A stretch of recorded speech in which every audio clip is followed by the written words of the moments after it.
แต่ผู้ใดจะว่าหัวเป็นตาช่างแต่ผู้ใดมาหัว เอ เป็น อ ตา ก็ ช่าง มันหัวเป็นตาช่าง ลำดับต่อไปสาวงามหมาย มาเลขสี่ สี่ นสฮีนวิจิตราพร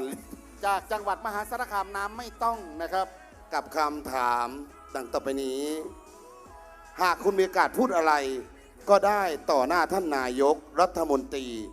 คุณอยากจะพูดอะไร เพราะอะไร หากคุณมีโอกาสพูดอะไร ก็ได้ต่อหน้าท่านนายกรัฐมนตรี คุณอยากจะพูดอะไร เพราะอะไร จับเวลา สำหรับเรียน นางสาววิจิตราพรลิ้มเจริญรัตน์อยากจะบอกท่านนายกว่า ท่านนายก เศรษฐกิจเมืองไทยตอนนี้ไม่ดีเลย ขอให้ปรับปรุงเศรษฐกิจโดยด่วน ถ้าเศรษฐกิจดี ซึ่งตอนนี้เดียน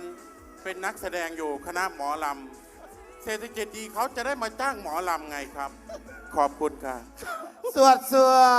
ด 25 วินาที นี่ล่ะอย่างกลางๆนะลูกเด้อพอเป็นห่วงแป้นมันสิรู้ นี่ล่ะตัวไส้ซุ่มบ่ล่ะหรือจังไหนก็อ๋อ อย่า ซุ่ม ไป มัน ว่า เป็น ลู จัง ก สี อย่าไปว่าลูก เออ มันเป็นหุ่นค่ะ อ๋อมันเป็นหุ่น เออเป็นหุ่น อ๋อ แม่น ค่ะ โอเค คำถามสำหรับสาวงามหมายเลข 11 ถามว่า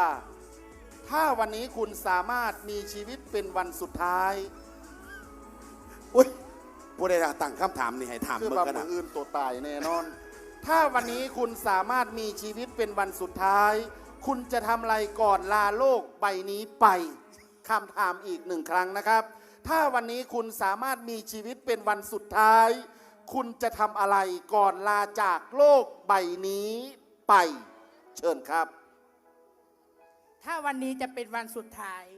สิ่งใดที่มันคับคาอยู่ในใจอีฉันจะทำออกมาให้หมดทุกสิ่งทุกอย่าง แล้วแต่ผลลัพธ์มันจะเป็นยังไงก็ช่าง เพราะว่าวันนี้จะเป็นวันสุดท้ายของอีฉันค่ะ แม่นแม่นตัวต้องเฮ็ดให้มันแล้วเพราะว่ามืออื่นตัวจะตาย มึงตกกินได้ดีเด้อมื้อนี้คอเตียงขึ้น มึงเสียนยักษ์เอโดดได้หล่ะเด้อ เสร็จเลย พอมื้ออื่นมึงมาหลอดแน่นอน จ้าก รรมการขอคะแนน ครับผม ยก 9 9 9 9 และ 9 มืออื่น มืออื่นมึง